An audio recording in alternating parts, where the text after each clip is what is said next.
현재 눈에 보이는 모든 부품들, 구성수에 대한 것을 어떻게 획기적으로 줄일 것인가. 부품수를 줄이는 것은 원가 관리, 또 생산성, 효율에 있어서 지대한 영향을 미치고 있습니다. 안녕하십니까. KR 컨설팅 이강락이라고 합니다.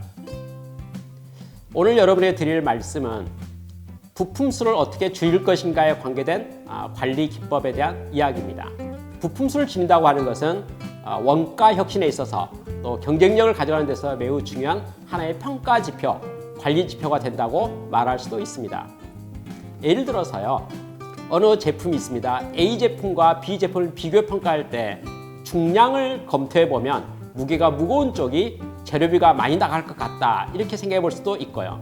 부품수가 많은 쪽이 가공비와 조립 공수가 조립 비용이 많이 들어갈 것 같다라고 분석해 볼 수도 있다는 것입니다. 그런 면에서 부품수라고 하는 것은 평가 지표 중에서 매우 중요한 평가 지표가 될 수 있다는 것을 생각해 볼 수가 있겠습니다. 그러한 관점에서 부품수를 어떻게 줄일 수 있는 것인가에 대한 차관점들과 거기에다 아이디어들이 많이 도출되었습니다. 그중에서 VRP 기법, 또 DFMA, Design for Manufacture and Assembly라고 하는 많은 관리 기법들이 창안되었고 제안되어서 많은 산업계에서 사용되고 있는 중입니다. 포인트는 한 가지입니다. 인접해 있는 두 개의 부품이 재질이 꼭 달라야만 됩니까? 일반적으로 많은 부품들은 인접해 있는 두 개의 부품이 재질이 같아도 되는 경우가 참 많습니다. 만약에 재질이 같아도 된다면 한 가지 더 여쭤볼 수도 있겠네요. 상대 운동 합니까? 두 개의 부품이 상대 운동하고 있을까요? 일반적으로 그렇지 않겠네요. 인접해 있는 두 개의 부품이 서로 고정되어 있는 경우가 참 많지 않겠습니까? 만약에 인접해 있는 두 개의 부품이 재질이 같아도 되고 상대 운동하지 않는다면 결론은 뭡니까? 일체화를 검토하라는 것입니다.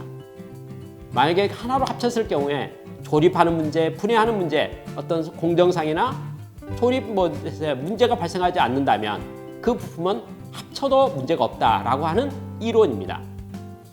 이러한 모습으로 현재 사용하고 있는 부품들을 검토해 보면 놀랍게도 고정 부위와 작동 부위로 크게 둘로 나눌 수가 있을 뿐만 아니라 부품수가 획기적으로 감소할 수 있는 이론상의 아이디어를 얻게 됩니다.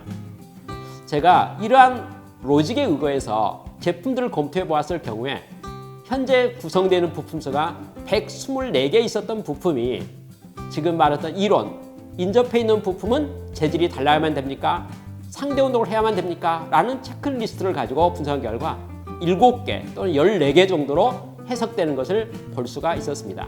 무슨 말씀이냐면요, 현재 가지고 있는 파트리스트 부품 리스트 중에서 무려 부품수는 이론상으로는 10분의 1 정도로도 충분하지 않는가에 대한 차관점이 된다는 것입니다.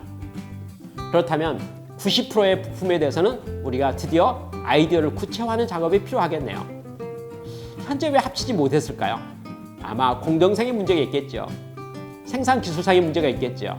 그리고 여러 가지 만드는 과정 속에 난제들이 있지 않겠습니까? 시간이 많이 지났기 때문에 이제는 그걸 극복할 수 있는 공법은 없을까요? 방법은 없을까요? 아마 연구해보면 찾을 수 있을 거라고 생각합니다. 이론상으로 현재 구성수를 10분의 1로 줄일 수가 있는 아이디어가 있다고, 이론상의 아이디어가 있다고 생각할 때 그걸 하나씩 검토해보면서 극복할 수 없는 아이디어는 일단 보류하고요. 그리고 합쳐도 될 만한 걸 합치기 시작한다면 최종안이 얼마 나올 수 있을까요? 부품수가 반주는 결과를 나타낼 수가 있습니다. 숫자로 말씀드려 볼까요?